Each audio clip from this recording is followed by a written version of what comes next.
Bonjour à tous, nous nous retrouvons quant à nous en cette date mythique du 20 avril 2020. Il semblerait que nous soyons confinés ensemble, en tout cas. Ce n'est pas que la revue Militant... La revue Militant est une loge maçonnique, mes enfants. Alors pour aujourd'hui, nous allons parler du coronavirus et du confinement, enfin, et de tout ce qui peut tourner autour. On va essayer d'être bref, mais de ne pas laisser passer un détail important, parce qu'en soi, c'est un sujet infini. Hein. On pourrait pérorer des heures et des heures. Moi, je propose de traiter après, dans l'ordre, mais ce sera une discussion assez libre, à mon avis, de traiter de la maladie en soi, ensuite la réaction des gouvernements, d'abord en France, mais même dans le monde. Troisième point, les soucis économiques que ça va créer derrière, ça il faut quand même le noter. Et je pense après, comme la cerise sur le gâteau, on termine sur les bons à rien qui nous dirigent. Et l'incurie administrative, qui est votre formule dans les éditoriaux, n'est-ce pas? Donc excusez-moi, oui, bonjour messieurs, hein, bonjour Jean Lamour, bonjour monsieur Vendillon. Bonjour Florian. Bonjour Florian, bonjour Jean. Bonjour Vendillon. Alors moi je proposais donc de parler de la maladie en soi. Qu'est-ce que ça vous inspire le coronavirus comme ça? On a l'impression que c'est tout et n'importe quoi. Alors, vu de l'extérieur, puisque je ne fais pas partie de la profession médicale, certes, je me rends compte que, bon, alors déjà, on a dit énormément de choses sur les origines de la maladie. Qu'elle viendrait de Chine, qu'elle aurait été télécommandée par je ne sais quel groupe occulte, société occulte. Il y a même la petite thèse anticatholique disant il y a des prêtres qui sont revenus oui, Chine. Non, mais à ce moment-là... Au début, ils n'avaient pas dit qu'on faisait cuire du pangolin, et alors si on utilisait... Qui mangeait des chauves-souris. Si on utilise de la graisse de chauve-souris, on risque... Oui, non, mais la chauve-souris, effectivement, véhicule... La chauve-souris véhicule énormément de virus, mais d'un autre côté, c'est un animal très utile. Si on commence à vouloir éliminer un animal ou un autre, on rompt la chaîne...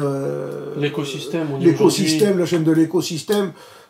C'est fait des remèdes qui n'en sont pas. Au contraire, on aggrave les choses. Non, lorsque l'on voit cette épidémie, faut déjà voir une épidémie.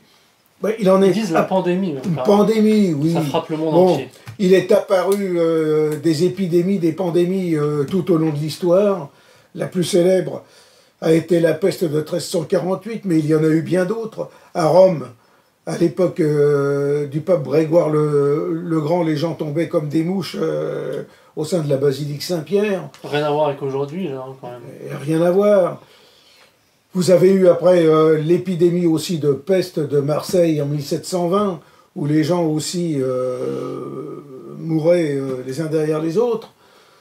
Vous avez les épidémies de choléra. Qui sont régulières. Qui sont régulières, ouais. Jusqu'au milieu du 19e siècle. Ah mais aujourd'hui aussi encore, je crois que sur l'île de Madagascar, on souffre régulièrement de... Voilà, ça c'est lié à des problèmes d'hygiène, de malnutrition, de commerce international. Le gros problème qui s'est passé, c'est qu'effectivement, on se pensait, nos sociétés se pensaient à l'abri de... Invincibles presque. Invincibles, à l'abri de tous ces problèmes.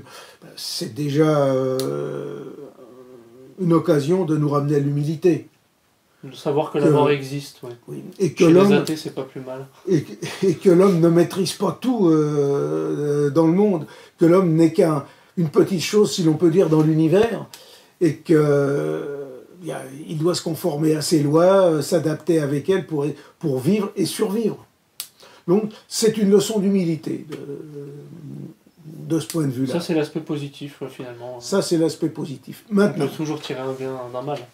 Maintenant, alors, cette maladie, effectivement, on nous la présente comme une grosse grippe. Au début, on nous l'a présentée comme une grosse grippe.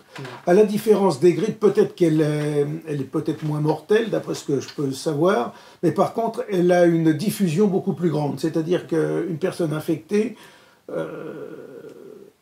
infecte beaucoup plus d'autres, plus grand nombre de personnes qu'une personne qui est atteinte d'un virus grippal. Donc effectivement, de ce côté-là, il faut faire attention de telle manière que ça ne se diffuse pas de manière inconsidérée à la population. C'est peut-être la grosse différence qu'il y a. Maintenant, il y a une chose qui m'étonne, enfin qui me surprend par rapport aux autres épidémies de grippe ou de maladies de ce type, c'est la manière dont nos sociétés l'ont abordé. Ah oui, bien sûr. Aujourd'hui, vous avez eu aussitôt l'arrêt de l'activité économique, le confinement, attention, tout le monde doit se méfier de tout le monde, rentrez chez vous, ne sortez pas. La psychose a été lancée très rapidement. Une psychose énorme. Avec des discours anxiogènes. Macron était très bon là-dessus. Et c'est la société anxiogène, et ça c'est un indice d'un monde, à mon avis, malade. Parce qu'à partir du moment... Alors effectivement, tout un chacun peut être touché par cette maladie, et si on nous dit la mortalité de 0,2% ou de 1% ou 2%, celui qui sera touché, il sera touché à 100%, et puis il disparaîtra. Bon. Mais lorsque l'on raisonne sur le long terme, en termes politiques, cette épidémie apparemment ne fait pas plus de victimes que les autres grippes. Que d'autres grippes. Y compris en Italie, oui, d'ailleurs. Et là, je fais un parallèle avec un épisode dont j'ai le souvenir, qui m'est revenu à l'occasion de cette histoire de coronavirus, c'est l'épidémie de la grippe de Hong Kong, en 1969. À cette époque-là, je me souviens, il y avait beaucoup de gens qui tombaient malades. J'avais appris le décès de nombreuses personnes en France. On dit qu'aujourd'hui, par rapport à la population, cette épidémie avait fait 40 000 morts. Bon. Rapporté à la population d'aujourd'hui, ça ferait 40 000. À l'époque, il y en avait dans les 30 et quelques mille. Bon. Et dans mon entourage, les réflexions qui venaient, eh bien... bah oui, bon, c'est tout, c'est une maladie, bah on en meurt, bah, la vie et la mort sont deux choses qui marchent ensemble. Oui, les gens n'étaient pas encore aussi dégénérés. Voilà, et j'avais mes grands-parents, conscience des choses. Mes grands-parents, surtout qui eux avaient fait la guerre de 14, et même mes parents qui avaient connu la guerre de 40, ils disaient oh, c'est quand même moins terrible que la guerre, c'est quand même moins terrible que la guerre, c'est rien, ça passera, bah, ça fait partie des choses de la société. Alors les titres de presse qui disent les pharmaciennes sont sur le champ de bataille et tout ça, il faut qu'ils arrêtent les mythos. Là. Et à l'époque dans la presse, c'était passé quasiment inaperçu. Oui, bah, c'est une épidémie de grippe un peu plus importante qu'une autre. Bon, et puis voilà. Reste, ouais. Donc, le gros enseignement que l'on peut voir pour cette épidémie de coronavirus, là, de Covid-19, c'est le rapport de la société par rapport à un risque, disons, épidémique mortel. Une société qui a peur. Une société qui a peur de la mort. Elle est paralysée. Là. Une société qui est paralysée. Autrement dit, c'est extrêmement grave parce qu'une société qui a peur de la mort, c'est une société qui elle-même est déjà morte. Et c'est à mon avis peut-être le plus gros enseignement que l'on doit retenir, puisque j'ai l'habitude de dire toujours que dans une société, il y a trois niveaux. Il y a le spirituel, l'intellectuel qui met en forme le spirituel, plus le matériel qui n'existe que parce qu'il y a les deux étages supérieurs. Et aujourd'hui, le spirituel est mort, ne serait-ce que parce que les gens ne savent même plus ce que c'est que le sens de la vie. Nous vivons dans une société déchristianisée où les gens n'ont même plus l'idée de penser que la vie est une préparation à la vie éternelle dans l'au-delà. Puis ils sont même plus cultivés, ils ont en union éternelle avec le Christ et avec les milices célestes. Donc ce rapport à la mort a totalement disparu et c'est une société qui a peur. D'ailleurs même, on pouvait l'imaginer depuis longtemps, puisque lorsque vous avez eu les guerres, les différentes guerres du Golfe, on vous expliquait bien, attention, ce sont des guerres qui font 0 mort. Bon, 0 mort du côté évidemment des Occidentaux, parce que les autres ne comptent pas. D'ailleurs, c'est assez amusant. Dans une société qui se dit antiraciste, il n'y a pas plus raciste ceux qui disent « nous les Blancs, les Européens, on n'a pas de mort, c'est l'essentiel, les autres, on ne sait pas ce qui se passe de l'autre côté ». Ça fait partie de... Ils ne sont pas touchés. Hein, voilà. Mais donc c'est la première chose que je verrai. Ensuite, pourquoi on arrivait à un confinement comme on en est aujourd'hui, c'est quelque chose d'assez inouï. Aveugle. C'est un confinement aveugle. Ouais, c'est ça qu'il faut... Alors, en regardant, l'épidémie est venue de Chine. Alors que ce soit sorti d'un laboratoire, que ce soit Ouais, il y a sorti toutes les de thèses, manipulation d'animaux, de je ne sais quoi, ou de la volonté de la Chine de nous De tuer, nous- de nous écraser, écrasé etc. économiquement, Bon, ouais. s'il y a des idées comme ça, un jour ou l'autre, on verra, mais là n'est pas le problème. Pour l'instant, c'est pas sûr. Mais c'est vrai que ce niveau, c'est pas que du complotisme, Non. parce que ça existe. Staline avait 55 000 cobayes Oui, virusés oui, qui oui. étaient sous surveillance, et c'est vrai que s'il y a Oh, bah, vous savez, à propos de un cobayes, événement malencontreux... mais à propos de cobayes, à ce moment-là, on pourrait dire que Bill Gates, qui tente de faire des vaccins de poliomyélite obligatoires en Inde, en voyant ce que ça donne, qui parle de pucer les gens à travers les médicaments en faisant des expérimentations au Bangladesh, disons qu'il n'a rien à envier au petit père des peuples. Hein. Oui, et je sais plus quel est l'Américain qui l'avait, pour le coup, tué dialectiquement en disant bah déjà, il faudra peut-être commencer par éradiquer les virus sur Windows, avant d'éradiquer les virus contre les hommes. Voilà. Et donc, quand on regarde, alors en Chine, on a confiné les gens, on a bloqué les gens, et encore, dans une ville, on a bloqué Wuhan, ça a été assez limité. Finalement, à l'échelon de la Chine, ça a été limité. Oui. Et j'ai l'impression que par mimétisme, on a dit, les Chinois bloquent tout le monde, nous on va bloquer tout le monde. Sans réfléchir beaucoup plus. Alors, il y a des États qui ont confiné tout le monde à l'aveugle, comme la France. Ouais. Des États qui ont réagi beaucoup plus intelligemment, comme l'Allemagne, je dirais malheureusement ou heureusement, comme toujours, ou comme très souvent, la Suisse, où là, vous avez véritablement une différenciation des cas, on a isolé les cas, on a mis en quarantaine les foyers de C'est exactement souche. ce qu'il fallait faire. Comme Voilà. ça, la vie économique continue. La vie économique On continue. isole ceux qui peuvent contaminer tout le monde, voilà. Et en Allemagne, aujourd'hui, là, on est donc le 20 avril, je crois qu'il n'y a même pas 4500 morts. Je crois que c'est en Autriche où il y en a encore moins. Bon, après, Il y en a encore la moins. population est moins nombreuse. Mais... Vous avez Oui, des très pays peu. comme la Suède qui ont fait le choix de ne confiner personne, de prendre des mesures minimales, des mesurettes. Alors on va vous dire, oui, médicales. par rapport à la Finlande, par rapport à la Norvège, qui ont pris des mesures plus draconiennes, il y a, vous vous rendez compte, 1400, 1500 morts en Suède. Oui, mais rapporté à la population, c'est moins que les morts qu'il y a en Italie ou qu'il y a en France actuellement. Donc il y a la manière de réagir, et il faut dire qu'en France, on a véritablement... Oui, on a eu la pire réaction possible. On a eu la pire des réactions. Déjà au début, dire se gausser complètement de cette maladie, de cette épidémie. Oui, Macron disait 2 semaines avant, oh, continuez de sortir. Et lui-même allait au théâtre en disant, vous voyez, tout va bien. Mais on peut même prendre toutes les déclarations qui ont été faites à l'époque par les soi-disant sommités politico-médicales de France. C'est hallucinant. Là, j'en ai quelques-unes à relever. Vous aviez Agnès Buzyn qui disait le 21 janvier « Notre système de santé est bien préparé. Les établissements de santé ont été informés et des recommandations de prise en charge ont été délivrées. Le risque d'introduction en France du coronavirus est faible. Il ne peut pas être exclu. D'autant plus qu'il y a les lignes aériennes directes. » C'est Agnès Labuse. Du coup. Oui. À cela près que les lignes aériennes, si elles amenaient la maladie, pourquoi ne les a-t-on pas fermées du jour au lendemain? Bah, le mondialisme... C'est vraiment... Mais il y a aussi, moi, une petite chose qui me chatouille un petit peu le nez. C'est le trajet de la pandémie. Si vous examinez la carte du monde, et que vous regardez quels sont les pays qui ont été touchés les premiers, et ben si on met, en fait, si vous voulez, la carte des échanges internationaux par-dessus, il n'y a rien qui colle.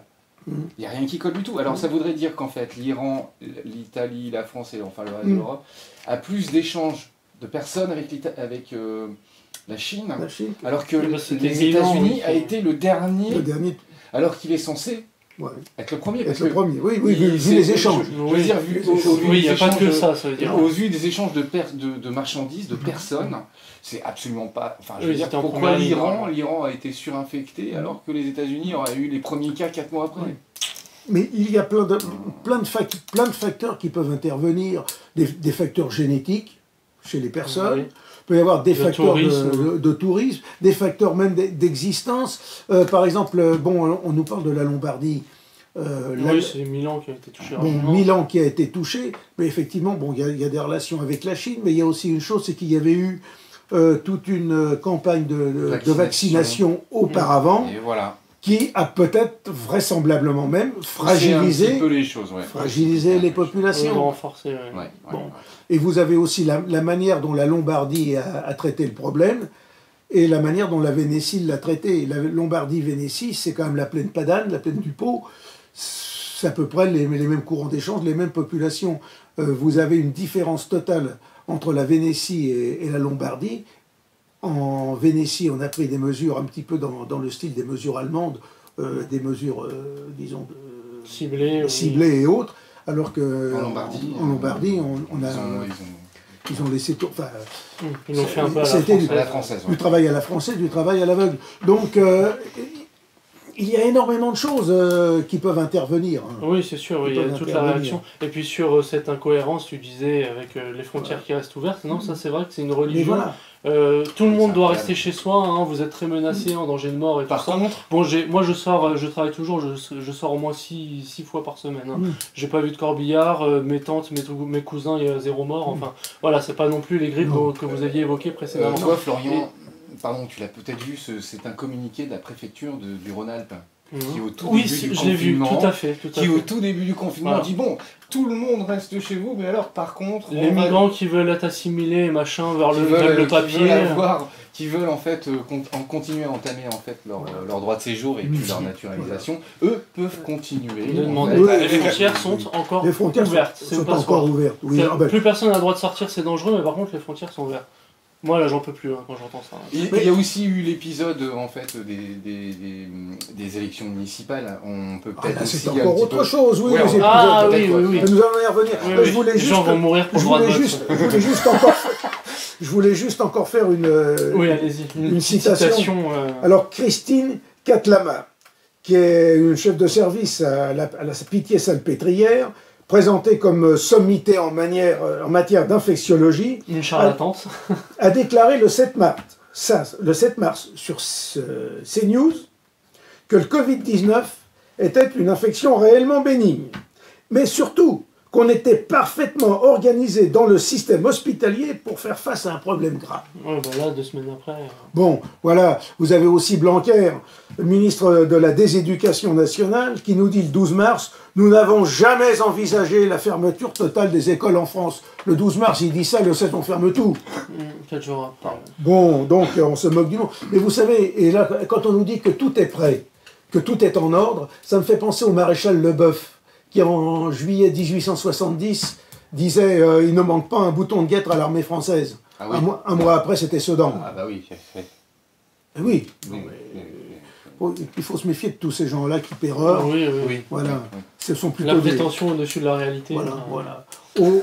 Au mieux, parce que c'est faire des procès, ça leur fait de la publicité. Autrement, au pire, c'est les renvoyer faire des travaux de menuiserie ou de charrue, si toutefois ils sont capables de tenir un rabot. Dans des lieux de commémoration à réouvrir. On fera des petits CAP. Voilà, oui, non, mais le gros mais ils serviront à quelque chose pour l'activité économique du pays, comment ça va être excellent. Si bête qui ne sait pas mettre un masque aussi, voilà, elle aura plein de choses à apprendre, c'est merveilleux. Pas si bête, oui, mais non, mais la pauvre, elle a un prénom. D'ailleurs, tu sais, je suis souvent à RTTV et toutes ces chaînes qui nous abreuvent en fait de vidéos en direct où on voit le gouvernement déposer faire leur charabia habituel comme ils ont fait hier. Et c'est rigolo parce que je regarde la courbe des statistiques et dès qu'elle arrive à la télévision, hop, les courbes sont à la hausse. Non mais elle a un succès fantastique cette femme, parce qu'en racontant autant de bêtises, elle a une audience incroyable, les gens aiment l'écouter, aiment la regarder, parce qu'on sait qu'on va être servi de bêtises, qu'on va être... c'est les guignols de l'info en vie réelle. C'est en réel, ils ont parfaitement compris, moi je crois que là il y a vraiment... François Hollande avait déjà initié le truc de toute façon. Mais il se trompe jusqu'à un certain point. Mais là d'ailleurs, il y a une chose qu'il faut bien remarquer, c'est que si on en croit les études d'opinion qui sont faites, la crédibilité du gouvernement français est peut-être la seule dans toute l'Europe qui chute. Parce que alors qu'en Allemagne, il y a des statistiques contradictoires, elles sont bizarres chez nous. Mais 83% est en faveur du confinement, donc une immense majorité serait pour. Mais d'un autre côté, il y a d'autres articles qui disent les gens se croient invincibles, ils sortent n'importe comment. Et les gens, j'ai lu l'autre jour, il y a 49% des gens, il y a 2 jours, disant que les gens en ont assez du confinement. C'est très difficile de savoir, mais je pense que les gens en ont assez. Mais là, vu les bobards, les mensonges qui nous ont été racontés, comment peut-on croire Oui, une seule seconde. Ils ont oublié une seconde. ils ont oublié une chose, je suis retourné aller voir en fait dans mes classiques, que les Gaulois, ils avaient peur que d'une seule chose. C'est que le ciel leur tombe sur la tête. Voilà. C'était des querelleurs. Donc, non, effectivement, aujourd'hui, on a véritablement la démonstration que la classe politique française est définitivement faillie et que, bon, faut s'en débarrasser. La seule chose... La cause, c'est là que ça se passe, oui. Bon, voilà. Mais alors là, on remonte à autre chose. Si on parle de la faillite de la classe politique, il faut remonter aussi à toute la faillite de l'enseignement, de la destruction complète des humanités, de la formation de la culture générale, qui donne une ouverture d'esprit, qui donne une capacité à dominer, à dominer les événements. Une culture enracinée, universelle, traditionnelle. Et à prendre du recul. Là, aujourd'hui, on nous forme des technocrates, on nous forme des gens capables de gérer... Déjà, c'est pas que je vais l'apprendre, mais déjà, l'égalitarisme de 1789 a fait beaucoup de mal, et 1945, c'est la date clé où là, ça s'est encore amplifié, donc la date précédente fait pâlit par rapport à ça. Donc la massification de l'enseignement, la destruction des exigences de l'éducation, de l'enseignement, de l'instruction, c'est-à-dire on baisse le niveau, on égalise, comme ça tout le monde peut y arriver, mais il n'y a plus de distinction, tout le monde se prend pour le roi de France, enfin c'est hallucinant quoi. C'est hallucinant. Ah oui, non, dans le monde, il y a une hiérarchie. De toute façon, si on la nie à un moment ou à un autre, elle revient, mais beaucoup plus même en la niant, elle est encore un peu là. Oui. En fait, on peut aussi signaler ces petites anecdotes qui sont quand même assez croustillantes, comme cette histoire de fausse messe dite en fait à Saint-Nicolas du Chardonnay qui aurait été... Oui, il y a des affaires... je pense qu'il faut parler aussi avec... Ils parlent de messe clandestine alors que ce sont des prêtres qui sont dans leur paroisse et qui font la messe en streaming. Quoi. Alors que... Ils font la messe de Pâques, oui. Comme il y en a d'autres qui le font. Mais là, c'est de toute façon, c'est toujours la même manière d'en profiter pour donner un petit coup de patte. Ce sont les loges qui donnent un petit coup de patte. C'est ça, pour dire regardez, c'est leur faute. Voilà. Et puis en plus, comme c'est le culte traditionnaliste, voilà. On peut y aller raison de plus. On peut rajouter. Voilà. Mais c'est vrai que bon, on est tous dans les supermarchés, 50 les uns sur les autres sur les paquets de pâtes, mais par contre, on ne peut pas assister à la messe à 20 personnes. Et le confinement à l'aveugle. Si vous enfermez des personnes qui peuvent être atteintes de la maladie, eh bien, si vous enfermez ces personnes entre elles, à un moment ou à un autre, ça va se diffuser comme dans cette espèce de bouillon. C'est ce qu'a dit le docteur Raoult. Il était contre le confinement en disant on met des gens non positifs avec des gens qui seront peut-être. Mais c'est quelque chose de totalement aberrant. C'est quelque chose de totalement aberrant, cette façon de procéder. C'est un gouvernement qui finalement, ayant été incapable de prendre la mesure des choses, est en train d'essayer de rattraper les événements et a perdu la tête. Fait n'importe quoi. Fait n'importe quoi. Et surtout, on casse l'activité économique. On casse l'activité économique. Ouais, là, on va pouvoir en parler, oui, ça c'est sûr. Et là, on risque de prendre... bon, on n'était déjà pas brillant, mais là, on va prendre des retards énormes. Et puis là, il parle de quoi? De rétablir des semaines de 60 heures hebdomadaires, de supprimer les congés, petit à petit d'enlever une semaine, 2 semaines, 3 semaines. Même au moment de la reconstruction, après 45, c'était des semaines de 52 heures, au pire. Ou sans doute, oui. Ah oui, sans doute qu'on a déjà connu. Alors on va passer... Mais bon, c'était la guerre, c'était pas une demi-grippe. Ils nous ont bassinés pendant 20 ans pour les 35 heures. Et si j'ai bien compris, en moins de 6 mois, ils ont... Seuls les abrutis réactionnaires étaient contre, et maintenant, ça va être une norme où les abrutis... voilà, si on est contre dans l'autre sens, c'est nul. Et l'instigateur de la loi, en fait, c'est Aubry, hein. Pour les 35 heures, oui. Elle est toujours maire de Lille. Oui, c'est toujours Aubry. Et là, en fait, on entend son silence assourdissant. Non. On pourra remarquer quand même, ils en profitent pour avancer leur agenda et renforcer un petit peu tout ce qui a déjà été établi, l'euthanasie un peu plus pratiquée. Alors, il y a une chose, vous faites bien de soulever le problème. Il y a une chose... C'est le même agenda, mais ils avancent un petit peu les papiers, quoi. Alors, effectivement, il y a beaucoup de contradictions dans cette affaire. Parce qu'en même temps, ils sont paralysés eux aussi, quoi. C'est que l'on nous dit qu'il faut arrêter l'économie du pays, confiner tout le monde, donc paralyser la vie, et pour sauver des vies. Mais vous apprenez de l'autre côté que des personnes vont être morts socialement. Vont décéder parce qu'on va différer leurs soins dans les EHPAD, donc dans les hospices de vieux. des gens vont dépérir parce qu'ils ne reçoivent plus de visites. Ils vont mourir de solitude. Et même mieux encore, cerise sur le gâteau, alors qu'on veut protéger soi-disant la vie des gens, on passe la possibilité d'avorter pour les femmes de 8 semaines à 9 semaines. Où est la cohérence? On se moque de nous. L'avortement est une religion, donc quels que soient les événements, il faut le maintenir. Non, mais là, ce qui une religion laïque. Ce qui prouve que ce confinement n'a pas lieu d'être, n'a ni queue ni tête. Alors au mieux, si l'on voulait arrêter les choses, on pouvait s'arrêter une semaine, le temps de mettre les choses en place, de préparer, et puis après, bon, on reprend. C'est ça, oui. Alors que là, ça tarde à reprendre, et les petites et moyennes entreprises sont les premières menacées, hein. Ils ne sont pas du monde salarial, qui est-ce qui va les financer et le plus scandaleux, c'est qu'on entend le sieur Macron nous dire qu'il propose l'annulation des dettes des pays africains.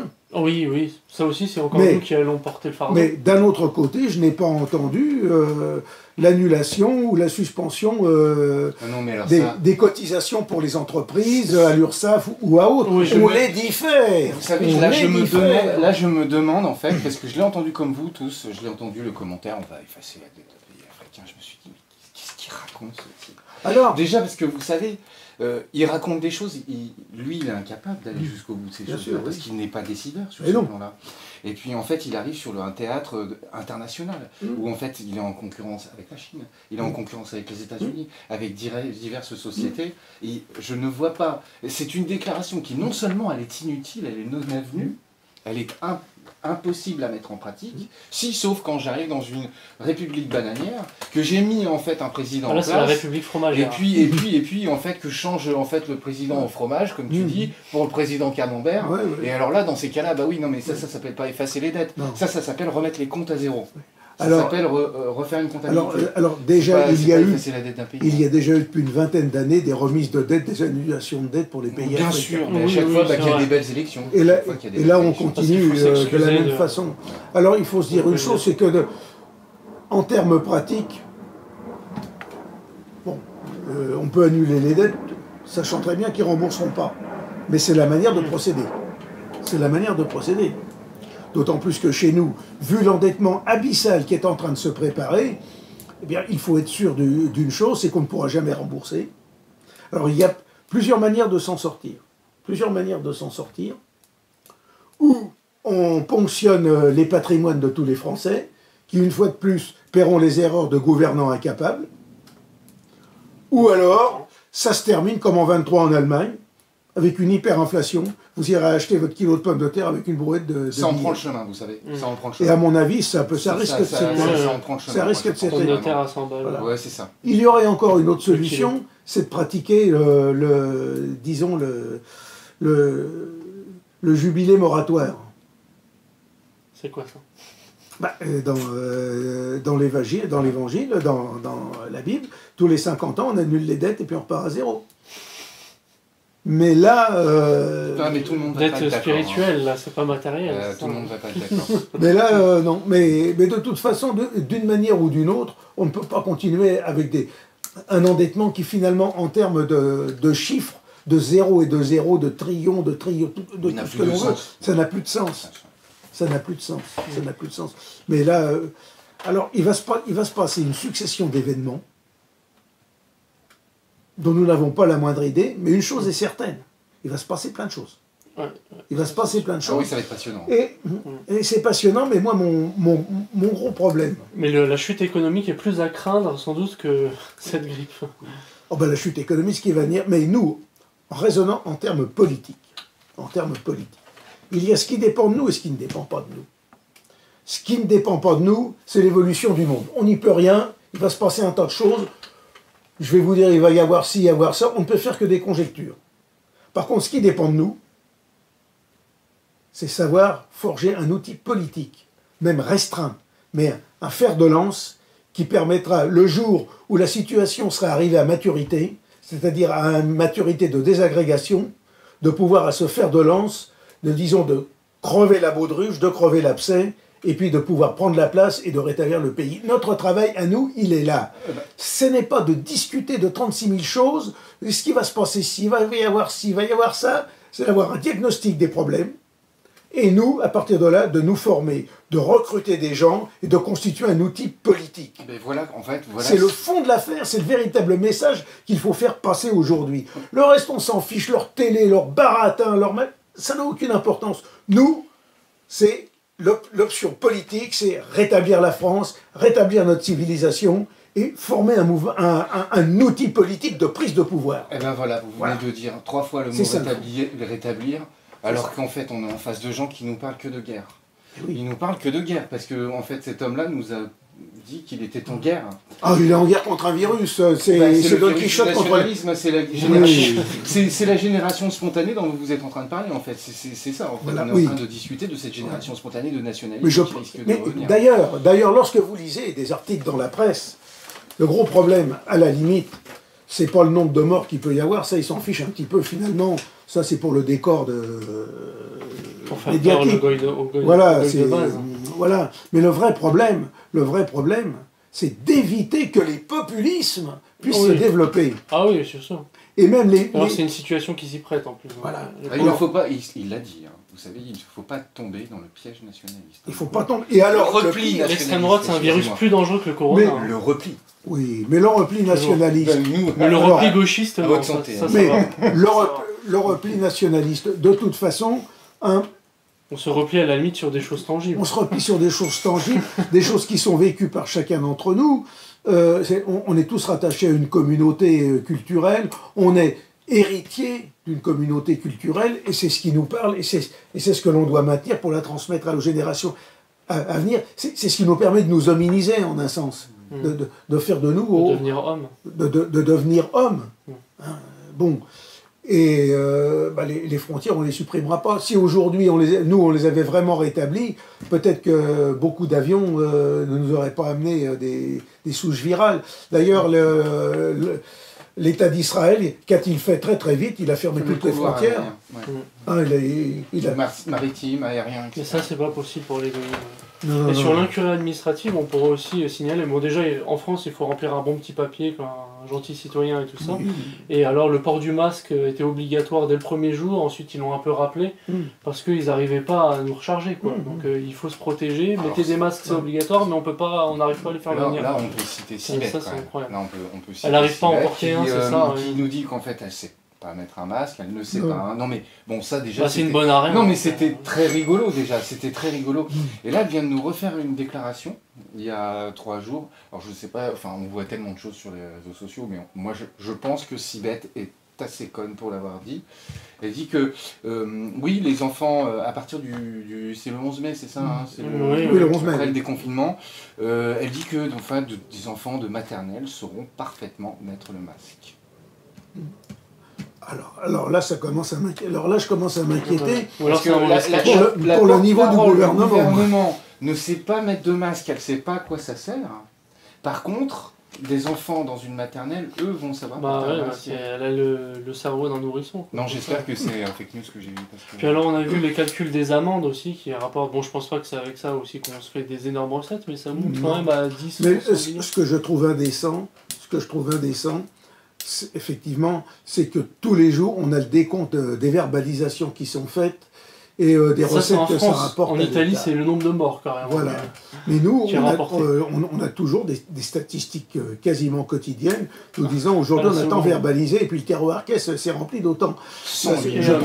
Je trouve ça indécent. Et en renseigne, vous vous rappelez déjà qu'on est fliqué de manière inégale sur le territoire et que c'est en province où ils sont assez hostiles. Ah, en province, la maréchaussée fait du zèle. En province, la maréchaussée fait du zèle. Moi, j'ai des informations de première main de la Nièvre. Là, la gendarmerie fait vraiment du zèle. Alors que les gens vivent tout seuls au milieu des bois, si l'on peut dire. Là, on vient les suspecter et les rechercher. C'est terrible, alors que je peux vous citer des coins de Seine-Saint-Denis que je connais très bien. Bondy-Aulnay, par exemple, où le confinement, on sait très modérément ce que c'est. Et les gendarmes aussi savent très modérément que ça existe. Mais dès le jour même, le jour même du confinement. Oui, dès le premier jour. Ouais, donc ce genre de situation, le jour où les gens en prennent conscience... Oui, le confinement c'est pour les blancs. Comme ça arrive en plus, c'est bien. Cool. Non, là, ils les emmerdent quand même, hein, vous savez. Ça peut leur tomber un peu. Mais c'est pas les mêmes méthodes, c'est-à-dire que là, en fait, si vous voulez, j'ai l'impression que dans les campagnes là, ils sont moins disciplinés. Ça va être du harcèlement. Par contre, dans les banlieues, bah voilà, ils débarquent avec une bagnole, ils traînent en fait un gosse sur 20 mètres de long, ils lui arrachent la jambe, et puis en fait, il y a eu une affaire comme ça, mais en soi, sur le reste du territoire. Non, mais oui. On a l'impression que cette façon de faire, là, aujourd'hui. Et alors, il faut quand même reconnaître une chose à Macron. Il a quand même réussi ce que même Staline n'a pas réussi à faire. Staline n'a pas réussi à faire, et même Adolf Hitler n'a pas réussi à faire en France, c'est obliger les gens à rester chez eux. Parce que sous l'occupation, les gens pouvaient circuler, pouvaient aller au théâtre, pouvaient prendre un café, boire un café, la vie pouvaient sociale aller était au présente, bistrot du coin.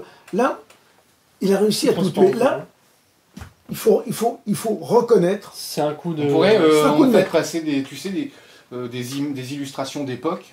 De Français sous l'occupation. Quand les Allemands sont arrivés, mais ils sont arrivés en fait parfaitement habillés, chemise, on va passer pas comme moi, hein, mais avec les chaussures cirées, etc. Ils sont arrivés de façon très... Enfin, c'était des gens qui savaient se comporter quand même. Mais voilà, oui. Mais là aujourd'hui... Raconte à nos occupations. Tu prenais pas, en fait, je veux dire, une balle de LBD dans la tête Oui, pour les gilets jaunes. Non. Et alors, les Allemands sont pas arrivés avec des bombes lacrymogènes comme ça. Les gilets jaunes soutiennent le docteur Raoult. Essentiellement, ceux qui ont soutenu les gilets jaunes soutiennent ce docteur.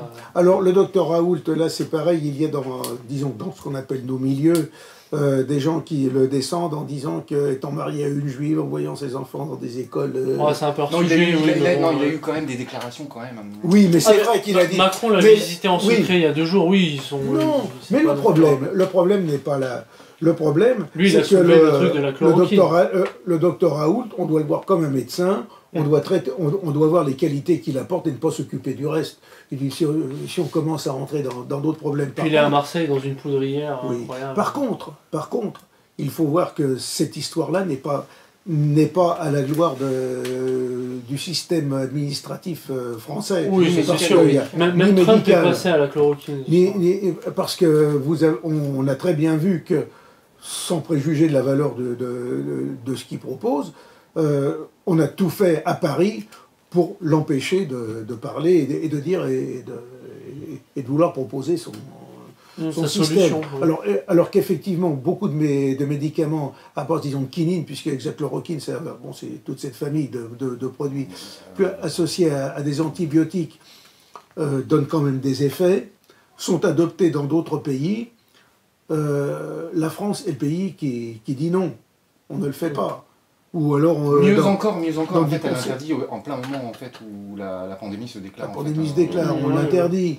Bon, mais le fait de l'avoir interdit par décret, c'est le fait qu'en France, on interdit tout, vous savez. On parlait de la peur de la mort tout à l'heure, mais c'est la peur du risque. Ouais. C'est la peur du risque. Si vous avez un Opinel dans votre poche, vous êtes déjà un criminel potentiel. Donc là, c'est encore autre chose. Mais le fait que... Dr Raoult dit que son traitement doit être appliqué dès les premiers jours où sont apparus les symptômes. On nous dit là, il faut l'administrer quand les gens sont quasiment en phase terminale. Alors, donc c'est trop tard. C'est trop tard. Alors, donc on trafique tout est trafiqué. La direction parisienne, les Lévy et compagnie cherchent pas que parisien alors. Oui, mais cherchent à préserver en gros le lobby en fait leur chasse gardée, qui était complètement hystérique en sordide. parlant du docteur Raoult, il était complètement hystérique, il n'avait aucun argument, il pétait son câble. En gros, on sent que ça touche les intérêts. Oui, c'est le microcosme parisien qui se sent atteint d'une manière ou d'une autre. Oui. Il faut laisser perdurer la situation, ça nous laisse un peu le temps de traficoter. Enfin, ils doivent avoir des trucs... Voilà, non mais tout ça, ça contribue au discrédit total de la classe politique et puis de l'oligarchie aux affaires. Alors à la limite, le seul petit point à leur décharge, et encore ça serait pour n'importe quel gouvernement, sans doute que les Français sont des princesses difficiles à dompter On a quand même des caractères assez spéciaux. Les Autrichiens ont bien respecté, les Asiatiques aussi d'ailleurs, le masque, tout ça ils ont fait à la virgule près, ils se sont assez bien débrouillés niveau civil, civique. Mais il faut dire, alors on va dire les Gaulois ils font un petit peu ce qu'ils veulent, etc. Mais ça excuse pas tout. Ils prennent ça à la légère. Mais quand vous avez un gouvernement, comme on disait tout à l'heure, qui vous dit mais vous pouvez sortir, que vous avez Macron qui va se promener au théâtre, les gens se disent bon, il se moque de nous ce bonhomme. Hein. Et puis son numéro qu'il a été fait à rapport de Pantin, vous avez vu un peu? Oui, aussi. Donc le gouvernement là-dessus a montré, si on veut dire, le mauvais exemple aux Français. Bien sûr. Hein. L'autorité dans... si on prend la distinction traditionnelle entre autorité et pouvoir, potestas et autoritas, le gouvernement a peut-être la potestas, c'est-à-dire il a la trique, il a la force publique pour taper sur les gens, mais il n'a plus l'autorité, c'est-à-dire il n'a plus le respect. Il n'a plus le respect des gens. Ouais. Et un gouvernement qui n'a plus le respect, n'a plus d'autorité, les peuples qui cessent d'estimer cessent d'obéir. Mais voilà, oui.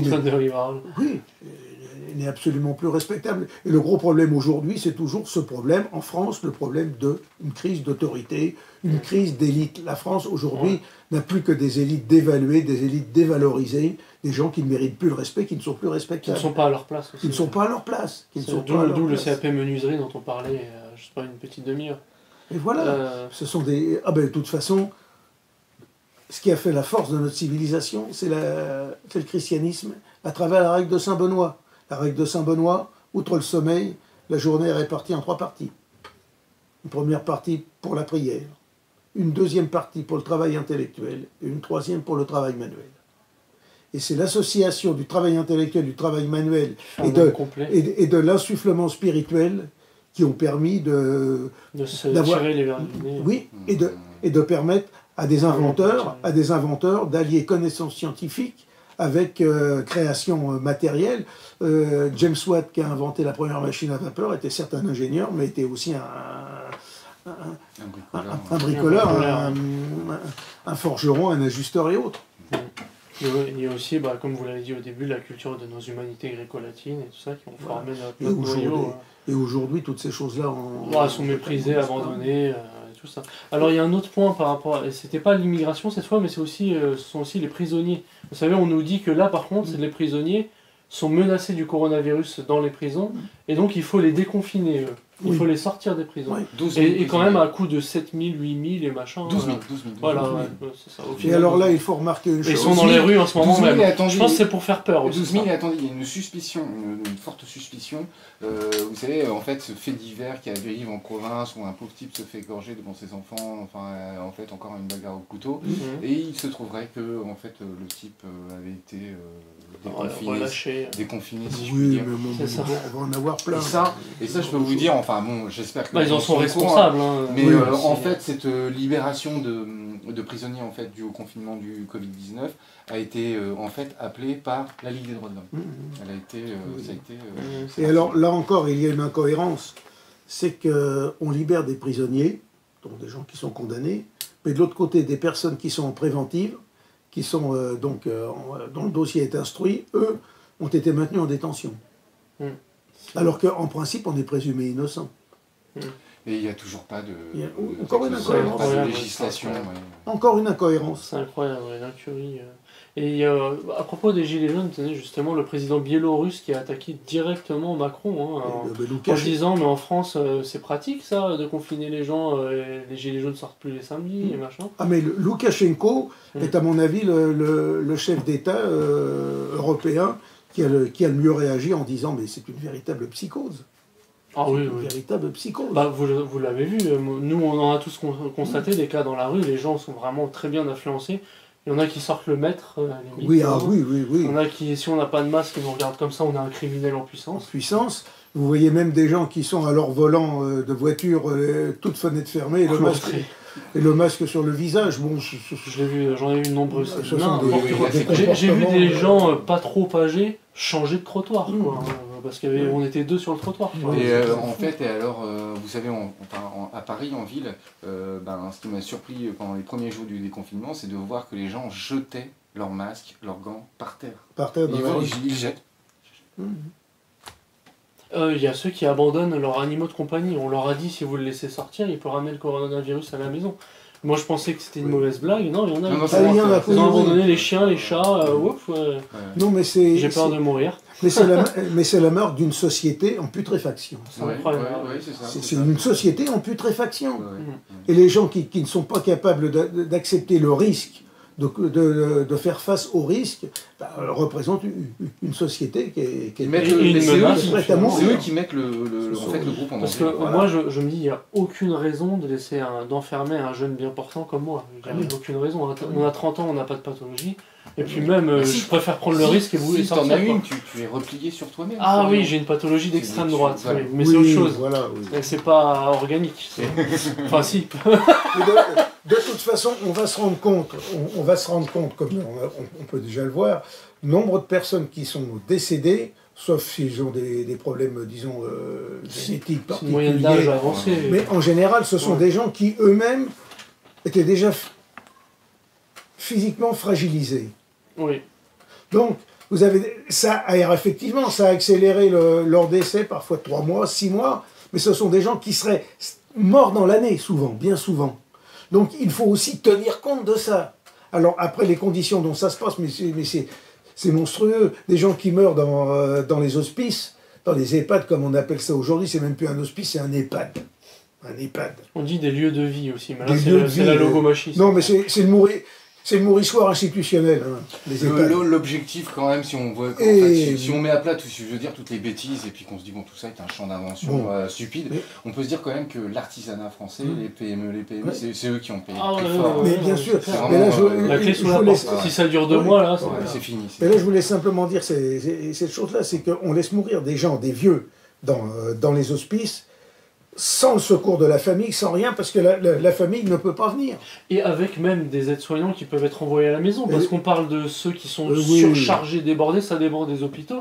Il y a même ceux qui sont renvoyés à la maison et des chirurgiens, des docteurs qui font des diagnostics par téléphone. Par téléphone. Vous avez un peu mal au poumon? Mais c'est Ah comme oui, ça. c'est le coronavirus. Mais Et d'ailleurs- le gars mort et ça rajoute un point dans les Mais stats. justement, c'est comme ça que cette affaire de Rivotril est arrivée.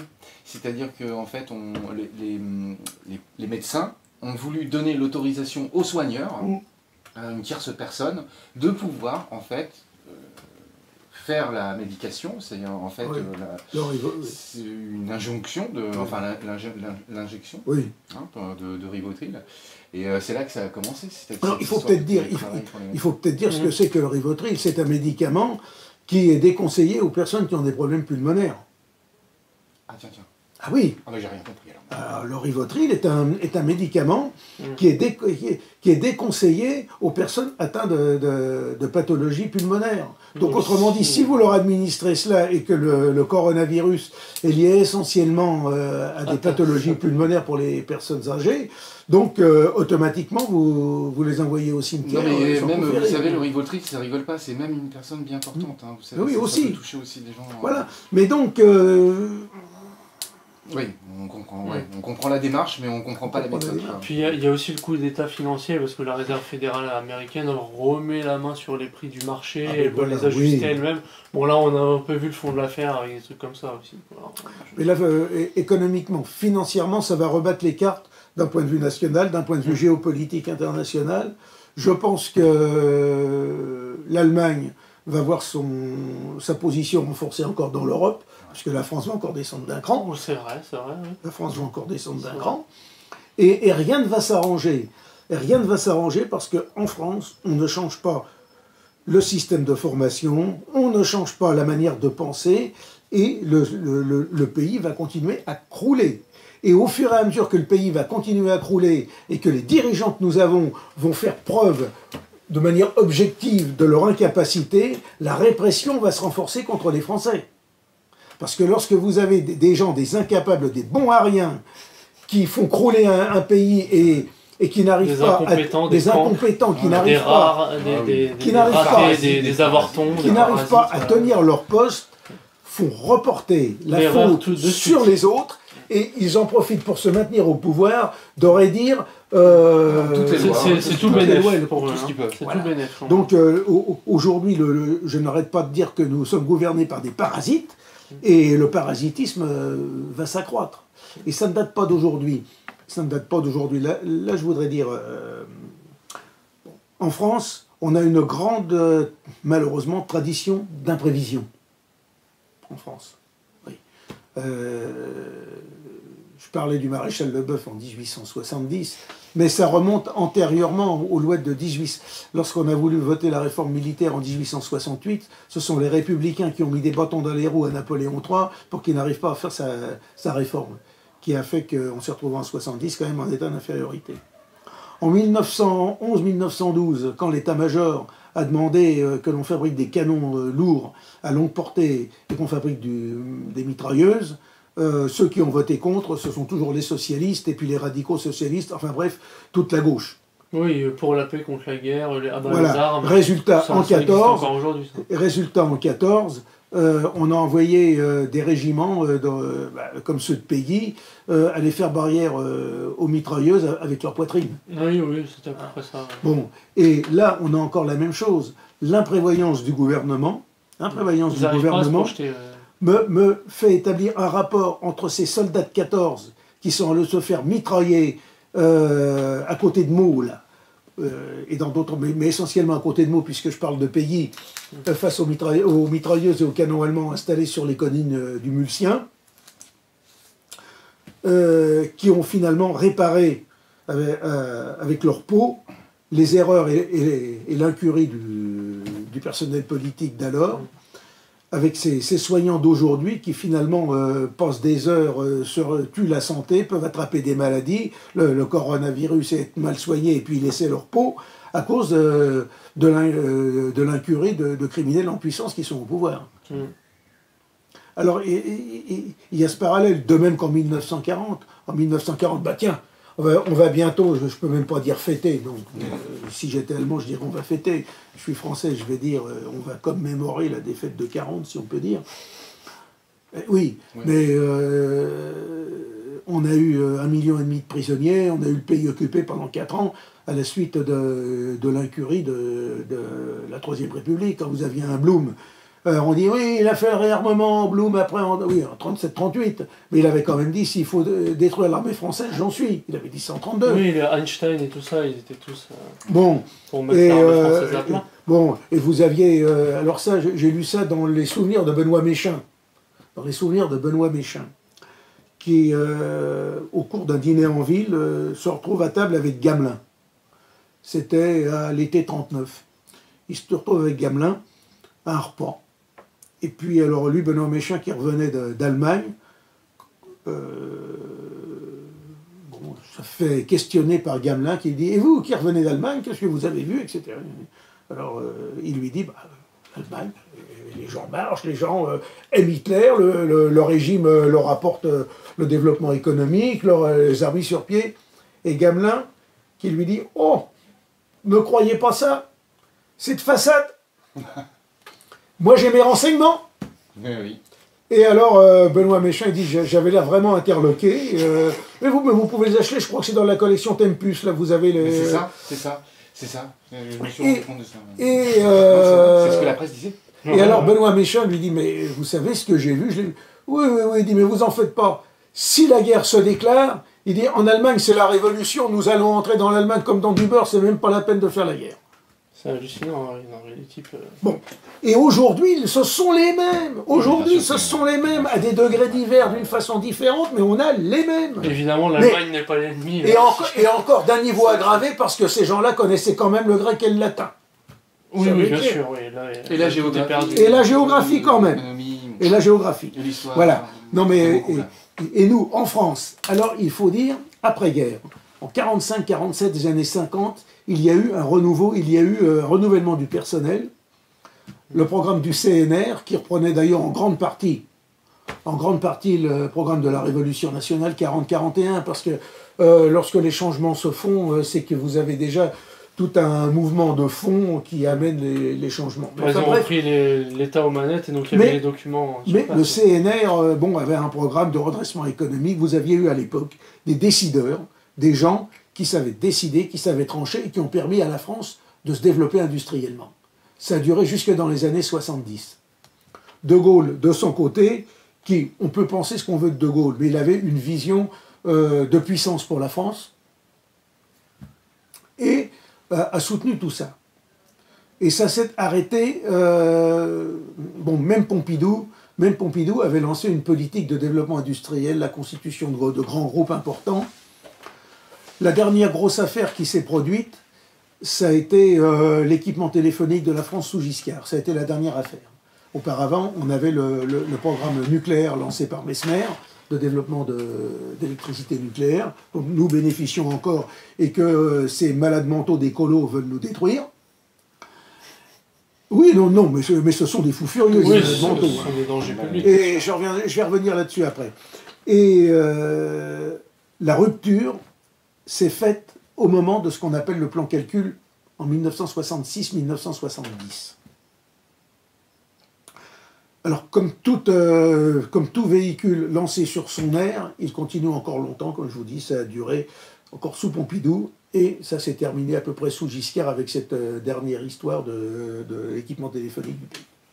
Mais la rupture du plan calcul est extrêmement importante, parce que de même qu'on avait créé notre industrie nucléaire, qu'on était devenu maître en différents domaines d'électronique, De Gaulle avait dit on va lancer, avec l'aide de personnages comme Ortely, François-Xavier Ortely, de lancer un programme d'informatique française.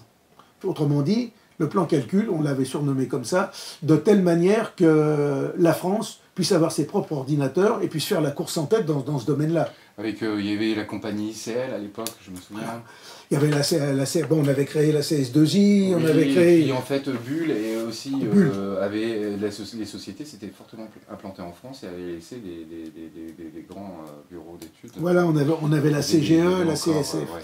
Et alors, à ce moment-là, eh bien, il s'est passé une chose. Déjà, quelqu'un comme Giscard, qui était ministre de l'économie, avait préféré que des groupes comme la CSF soient rachetés par General Electric, déjà à l'époque. Pré-Macron, si l'on peut dire. Et lorsqu'on a lancé ce programme avec ces systèmes quand il a fallu construire des ordinateurs à la française, eh bien, la technostructure française, qui était déjà en cheville plus ou moins américanisée, avait fait des stages, des études aux États-Unis, a préféré acheter directement les ordinateurs à IBM plutôt que de les fabriquer chez nous.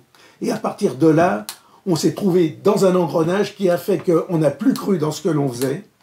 On a eu une querelle de chefs au sein des sociétés, notamment avec Ambroise Roux. Oui, parce qu'il y a eu un chantage en fait à la standardisation. Et à ce moment-là, la machine s'est enrayée. Ouais. Et on s'est retrouvé, Giscard, quand il est devenu président, il a arrêté le programme, qui était déjà mal parti, et à partir de ce moment-là, on s'est trouvé dans les mains des Américains. Tout simplement parce qu'on n'avait plus de chef pour diriger, pour dire qui commande, et on ne croyait plus véritablement dans nos propres qualités. Oui, quand Mitterrand est arrivé, c'est là que le Minitel, en fait, cette espèce de fantaisie, c'était un appareil qui servait quasiment, enfin, c'était un bottin électronique. Oui, mais à l'époque, bon... Mais sans quand je dis trop rien, il aurait fallu le moderniser et lancer la suite. Mais ce plan calcul, à mon avis, marque la rupture dans la volonté de puissance économique de la France. Et aujourd'hui, la France est à l'encan. Et les décideurs qui étaient dans la génération des années 45, 50, 60, qui perçaient déjà dans les années 30, mais qui n'arrivaient pas aux affaires, eh bien, ont disparu, sont partis à la retraite. Vous aviez Marcel Boiteux à EDF, qui était un patron d'industrie assez extraordinaire. Eh bien, tous ces gens-là, ayant disparu, vous avez eu des administrateurs, vous avez eu des gens qui manquaient d'envergure, des gens qui pensaient plus à leur carrière, et lorsque vous aviez des patrons d'industrie qui arrivaient, systématiquement, la technostructure les cassait. Eh bien, aujourd'hui, nous payons cette rupture qui a eu lieu à l'époque, et tout est à reconstruire en France. Donc, et ça explique les bacs plus 50 qui sont des bons à rien intégraux. Exactement, exactement. Par exemple, vous aviez quelqu'un comme l'ingénieur Bertin qui avait lancé l'aérotrain. C'était quelqu'un. Alors, on peut penser ce qu'on veut. Effectivement, il y avait un problème avec l'aérotrain, il y avait le problème d'aiguillage qu'on n'avait pas résolu, puisque c'est un rail en béton central, mais c'est autre chose. Mais c'était quelqu'un qui était à la fois ingénieur en aéronautique et qui avait un CAP d'ajusteur. Allez demander ça à beaucoup de gens aujourd'hui. Bah, si vous avez encore ça chez Michelin, peut-être, encore. Mais Michelin, c'est une maison, disons, patrimoniale que l'on a cessé, le gouvernement, les socialistes n'ont cessé de vouloir casser. Et d'ailleurs, feu Roger Quilliot, qui s'est suicidé, qui a été maire socialiste de Clermont-Ferrand, était fier d'avoir cassé les établissements sociaux et les programmes sociaux mis en place par la maison Michelin. Donc aujourd'hui, non mais aujourd'hui, on a une clique au pouvoir qui, d'une manière ou d'une autre, il va falloir nettoyer. Puis les gens croient que ce sont des gens férus de littérature, Macron et tout ça, alors que s'ils n'étaient pas incultes, ils ne détruiraient pas leur civilisation qui est aussi belle. Mais férus de littérature, quelle littérature? Quelle littérature? Même en philosophie, si vous lisez Sartre, L'être et le néant, c'est 800 pages de Salmigondi inaudible. Bon. Ah, si vous lisez le Paul Ricoeur, là, le soi-disant mentor de Macron, ben, je vais vous dire, j'ai lu Paul Ricoeur, mais ça n'apporte rien. Ça n'apporte rien à la pensée, ça ne fait rien progresser. C'est du baratin. C'est du baratin. C'est du baratin élitiste qui ne satisfait que ceux qui sont dans le microcosme. Oui, oui, on dirait un peu comme... Qui s'inventent des dictionnaires. Un peu comme l'idéalisme allemand. On a Alors, je sais... Il faut trouver des beaux mots. Oui, l'idéalisme allemand. Mais, écoutez, si vous lisez, puisqu'on parle, vous parlez d'idéalisme allemand, si vous lisez Hegel, d'ailleurs, qui est mort de l'épidémie du choléra à Berlin en 1830, si vous lisez Hegel, sa logique, la logique de Hegel, il y en a 3 versions. La première version, incompréhensible. La deuxième, il l'a un peu explicité, on comprend mieux. La troisième, on la comprend un petit peu mieux. Mais il faut se creuser la tête pour essayer de comprendre quelque chose. On a l'impression que ces gens-là, moins c'est compréhensible, plus c'est important, plus ça valorise eux-mêmes. Plus ça valorise. Plus ça les valorise. Non. Ce qui est vrai et simple, s'énonce clairement. Ce qui est bien compris s'énonce clairement. Voilà. Et aujourd'hui, alors effectivement, demain nous arrivons au pouvoir, parce qu'il faut envisager les choses. Nous, en tant que nationalistes, il faut envisager les choses dans ce sens-là. Si ce n'est pas nous, ce sera la génération d'après. Mais il faut envisager les choses de ce genre. Nous allons être obligés, évidemment, de travailler avec des gens, avec ce dont nous allons disposer. Donc, effectivement, il faudra nous-mêmes avoir une propre élite, un encadrement pour pouvoir mettre tous ces gens ou pas. Et aujourd'hui, nous, vu la situation, nous ne devons pas penser, en tant qu'être un groupuscule, être dans un ghetto, nous devons penser à la prise du pouvoir qui va se produire un jour ou l'autre. Et si nous ne le prenons pas, d'autres le prendront et ne redresseront pas le pays dans le sens historique où nous le voulons. Il ne faut pas oublier, nous autres, pourquoi sommes-nous nationalistes? Parce que nous sommes les héritiers de 2000 ans de culture, de 2000 ans de tradition. Et c'est pour cette raison que nous sommes les plus aptes à redresser le pays. Je ne dis pas que nous ne commettrons pas d'erreurs. Il faut connaître un minimum son peuple et son histoire. Tout le monde en connaît, mais seulement la politique, c'est avoir une vision, avoir un cap, se fixer un cap. Et pour se fixer un cap, il faut savoir d'où on vient pour savoir où on veut arriver. Voilà le vrai problème qui se pose Tout à fait, oui. Aujourd'hui. Et alors un peu pour corroborer nos propos précédents, là je pensais simplement énumérer rapidement tout l'agenda qu'ils veulent faire avancer, parce que ça peut être pratique, ça fait un petit dossier pratique. Volonté de géolocalisation des gens en temps réel, volonté de vacciner avec justificatif sous peine de se voir interdire l'accès aux lieux publics, suspension du droit de réunion et de se rassembler, suspension de la liberté de circuler, autorisation de l'euthanasie, autorisation des 60 heures de travail par semaine, modification de l'article 68 de la Constitution sur la destitution du président de la République, renforcer l'idée d'un gouvernement mondial pour gérer la pandémie, voilà, la planche à billets aussi en moins, on fait l'argent numérique et tout ça. Tout ça, en fait, bon, on en parlait déjà un peu, mais durant la pandémie, ils en ont profité dans les médias de remettre ça Vous savez qu'Attali avait écrit ou déclaré plusieurs fois que la peur est en quelque sorte un des moteurs de l'histoire. Ça permet de la faire avancer. Et c'est à ce moment-là, lui, qu'on peut arriver à constituer un gouvernement mondial. C'est ça, parce que les peuples paralysés, ils attendent une réponse. Le gouvernement mondial, attention, précisons, le magistère talmudique. Oui, et dont la capitale serait Tel Aviv, je crois. Ou Jérusalem. Voilà. Oui, mais non, mais il faut toujours préciser, parce que... C'est important, oui, c'est... Voilà. Mais capitale. Il est vrai que là, avec leur système de géolocalisation, alors on va vous dire, c'est très bien, c'est pour la maladie. La seule chose, c'est que lorsque vous prenez des mesures de, disons, de liberticide temporaire, Vous savez, c'est comme une machine à cliquer. Ça reste après. Hein. C'est une machine à cliquer. Ça reste. Vous n'en revenez jamais en arrière. Ouais, c'est fait, maintenant Voilà. c'est fait. Et en plus, là, les prisonniers, comme on disait, ils sont relâchés. Par contre, nous, on est des prisonniers à l'air libre. Enfin, on est des... Et d'ailleurs, aujourd'hui, la législation qu'on a aujourd'hui, c'est à peu de choses près la législation de l'état d'urgence qui avait été décrétée par Valls et Hollande après l'affaire du Bataclan, là, des attentats islamistes Oui, du c'est vrai. Bataclan. C'est pour ça que là, Donc c'est aujourd'hui, bien pratique, la normalité aujourd'hui, c'est l'état d'urgence d'hier. Et la normalité de demain, ce sera l'état d'urgence d'aujourd'hui, expurgé de quelques petites bricoles, mais ça va continuer. Donc en tout cas, vous l'aviez dit, le but c'est quand même de défroquer ces branleurs, on va parler directement, pour pouvoir prendre leur place, mais en ayant tout de même une certaine valeur, une certaine culture, la connaissance des choses, voir la fenêtre ouverte quand elle l'est, voilà, enfin, Et une série de paramètres. voilà. Et nous, politiquement, aujourd'hui, lorsque nous devons mener des actions, ce n'est pas de l'activisme que nous devons mener, c'est un travail de fond. Et lorsque nous devons mener des actions extérieures, dans la rue ou des actions publiques, si l'on peut dire, il faut toujours se poser une question. Savoir si les fruits seront plus importants que les inconvénients de l'action que nous allons mener, qui nécessairement va être une action contre le régime en place. Il faut toujours se poser la question, savoir si les fruits seront plus grands que les inconvénients. Ouais, c'est ça. On veut tuer un géant d'argile, mais s'il nous tombe dessus, il nous écrase, c'est pas intéressant. Le fond est là. Et alors aujourd'hui, pourquoi on n'a rien prévu, puisqu'on parle encore là des hôpitaux, pourquoi on n'a rien prévu? C'est qu'il y a, vous savez, des effets de mode. Des effets de mode. Et vous savez aussi qu'on n'est plus maître de nos finances et autres, donc il faut faire des économies. Vous savez qu'une des grandes traditions en France, c'est de vouloir, France républicaine, c'est de vouloir tout financer avec des économies. Et vous avez eu cette fameuse, des années 2000, de révision générale des politiques publiques, la RGPP pour les intimes. On vous parle de ça, ben oui, la RGPP pour les intimes, oui. Volet, Ou alors de la RGPO, la Revue Générale des Prélèvements Obligatoires. C'est-à-dire que on cherche à gérer les administrations comme on gère une entreprise. Et les hôpitaux ont été gérés comme ça.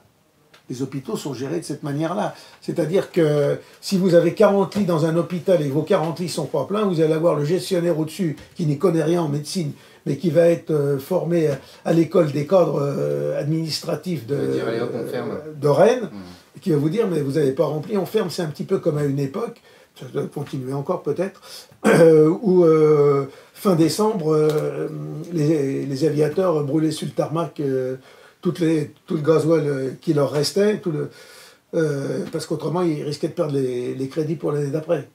Bon, et là c'est pareil. Donc vous avez tout ce système de gestion administratif totalement inadapté à des administrations publiques, à des administrations d'État qui compliquent les choses. Mais on va vous dire, on prend soin des deniers publics. Non, on ne prend pas soin des deniers publics. Le meilleur moyen de prendre soin des deniers publics, c'est de redéfinir les véritables fonctions de l'État et des pouvoirs publics. On prend toujours tout à l'envers. Ça c'est sûr. Tout est à l'envers, tout est imposture de nos jours en fait. Voilà. Tout est imposture. Ceux qui ont les hauts postes d'université, de magistrat, ne méritent pas d'y être. Enfin, et si vous voulez étudier le sujet là, dont je parle, reportez-vous à la LOLF. La LOLF. C'est bien la LOLF. C'est pas la LOLF. À Adolphe, mais... Non. la loi organique sur les finances publiques, sur les lois de finances. Et là, vous allez trouver... Alors, est-ce que vous avez un élément important en plus, ou alors on en termine là parce que bon, là, pour cette fois-ci, je pense qu'on a fait à peu près le tour du sujet. Je pense qu'on a bien arrondi les angles, quand même, mais... Oui, et puis on est bien parti pour le déconfinement, nous. Ah oui, oui. J'ai l'impression qu'on l'a bien pris, quand même. Voilà. Voilà. Il semblerait. Dernière chose, j'avais oublié, parmi les scandales en France, il y avait aussi le scandale du sang contaminé, mais ça, j'en ai pas parlé. Oui, c'est vrai. Mais oui, alors ça, il faut en parler maintenant. Hein, voilà, on peut en parler. Et il y a eu le scandale du sang contaminé. Là encore, on a voulu faire des économies de bout de chandelle. Donc, on a été prendre du sang dans les prisons pour des raisons de coq gaulois mal placés. Alors, on arrive exactement dans le même cas, parce que ces prélèvements sanguins, ils ont été effectués sans test. Aujourd'hui, qu'est-ce qu'on nous dit? Qu'on ne veut pas faire de test. On ne veut pas faire de test. Donc si moi, demain, je suis malade du Covid, si on ne me teste pas, et que je vais donner en fait mon sang, donc je suis censé infecter quelqu'un. Et bien sûr. bien Donc, sûr. je veux dire, là, le serpent n'arrête pas de se mordre la queue dans cette histoire-là. C'est incroyable, c'est fantastique. Oui, voilà. Et aujourd'hui, si on ne fabrique pas de tests, si on ne fabrique rien, c'est pas par doctrine, c'est pas parce que ça ne sert à rien, c'est tout simplement parce qu'on a tellement détruit notre appareil industriel qu'on n'a plus rien pour les fabriquer. Je ne sais pas si on l'avait évoqué ça, que en fait, rien M. pour les Attali voulait vacciner tout le monde. Oui, on mais trouve là, c'est un petit peu comme Bill Gates et tout ça. oui, de toute façon, mais je pense qu'on pourra en faire un sujet là-dessus. parce Mais que ça, ils n'ont même pas c'est les une moyens question à part matériels entière. actuellement, parce que de toute façon, il n'y a pas assez de militaires, de gendarmes, de policiers. Mm.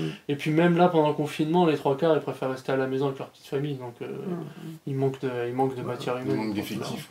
Mais enfin bon.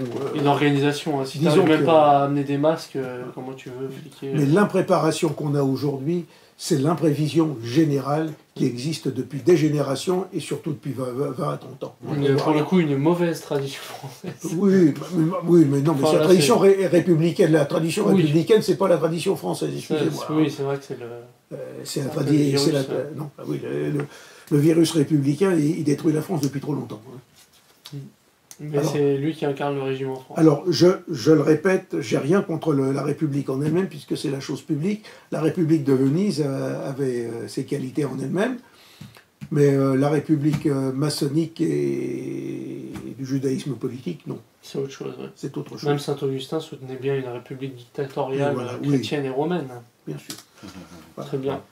On donne les quelques éléments pour pouvoir suivre Ah la oui. revue Militant, qui dans ces périodes de confinement est disponible gratuitement. C'est en tout cas le cas des 2 derniers numéros en PDF sur Oui. le site internet de la revue Militant. Oui, les numéros de mars et d'avril, Mhm. là vous avez Ce sera peut-être celui de mai aussi. le numéro d'avril, peut-être celui de mai, le numéro d'avril qui vient de sortir, qui est disponible sur le site revue-militant. J'ai quand même fait quelques centaines de lectures et tout ça, Voilà. déjà, donc c'est pas mal. Bon. Et autrement, après, nous allons envoyer aux abonnés la version papier, dès que nous le pourrons, parce qu'évidemment, la Poste nous empêche de le faire en ce moment, elle est fermée. La revue ne s'avoue pas vaincue en tout cas, puisque La revue va continuer, et donc les abonnés, ou ceux qui le veuillent, pourront recevoir la revue sous format papier. Le format papier est de toute façon irremplaçable, parce qu'on peut le prendre, on peut le retourner, on peut le garder plus facilement qu'une vision sur Internet. Alors pour les gens que ça intéresse, vous avez l'abonnement d'essai à 25 €, l'abonnement normal à 59 €, renforcé à 82 €. Et pour plus de renseignements, vous pouvez aller sur notre site revue-militant.fr ou nous écrire tout simplement Militant, boîte postale 154 75 463, Paris CEDEX 10. Merci à vous, monsieur André Grandillon. Merci, à Florian. toi. Oui, à bientôt Florian pour une nouvelle vidéo. Au Merci, plaisir, Jean. avec plaisir. Et au plaisir.